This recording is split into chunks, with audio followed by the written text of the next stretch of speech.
Earlier this year, as we commemorated the 80th anniversary of D-Day, the Queen and I had the enormous privilege of meeting once again the remarkable veterans of that very special generation who gave of themselves so courageously on behalf of us all.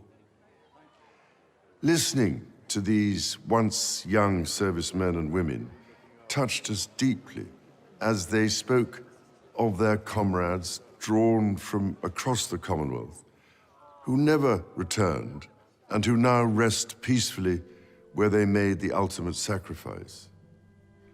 Their example of service and selflessness continues to inspire across the generations.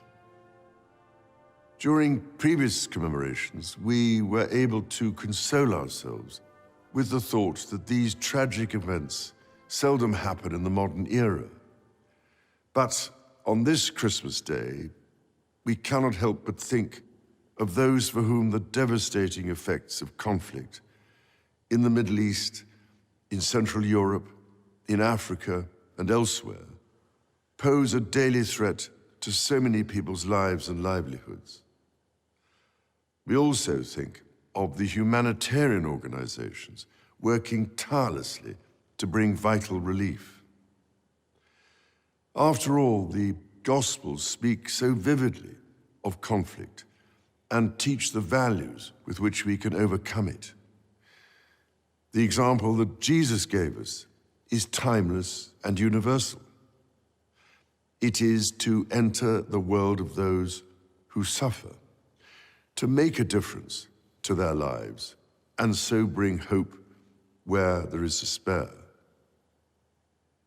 As the famous Christmas carol, Once in Royal David's City, reminds us, our Savior Holy came down to earth from heaven, lived among the poor and mean and lowly, and transformed the lives of those he met through God's redeeming love. That is the heart of the Nativity story. And we can hear its beat in the belief of all the great faiths, in the love and mercy of God in times of joy and of suffering, calling us to bring light where there is darkness. All of us go through some form of suffering at some stage in our life, be it mental or physical. The degree to which we help one another and draw support from each other, be we people of faith or of none, is a measure of our civilization as nations. This is what continually impresses me as my family and I meet with and listen to those who dedicate their lives to helping others.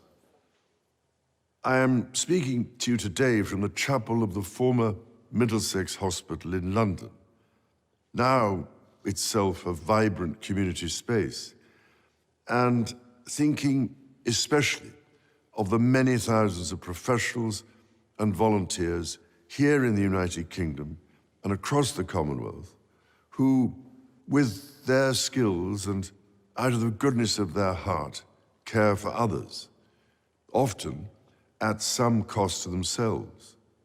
From a personal point of view, I offer special heartfelt thanks to the selfless doctors and nurses who this year have supported me and other members of my family through the uncertainties and anxieties of illness, and have helped provide the strength, care, and comfort we have needed. I am deeply grateful, too, to all those who have offered us their own kind words of sympathy and encouragement.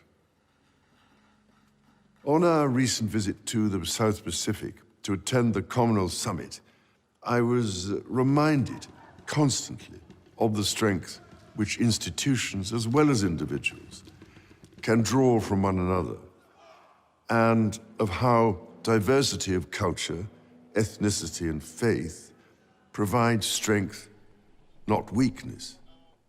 Across the Commonwealth, we are held together by a willingness to listen to each other, to learn from one another, and to find just how much we have in common.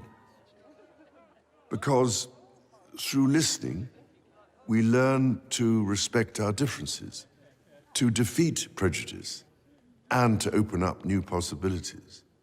I felt a deep sense of pride here in the United Kingdom when, in response to anger and lawlessness in several towns this summer, communities came together, not to repeat these behaviors, but to repair. To repair not just buildings, but relationships. And most importantly, to repair trust by listening and, through understanding, deciding how to act for the good of all. Again, listening is a recurrent theme of the Nativity story. Mary, the mother of Jesus, listened to the angel who revealed to her a different future full of hope for all people. The message of the angels to the shepherds, that there should be peace on earth, in fact echoes through all faiths and philosophies. It rings true to this day for people of goodwill across the world. And so it is with this in mind that I wish you and all those you love a most joyful and peaceful Christmas.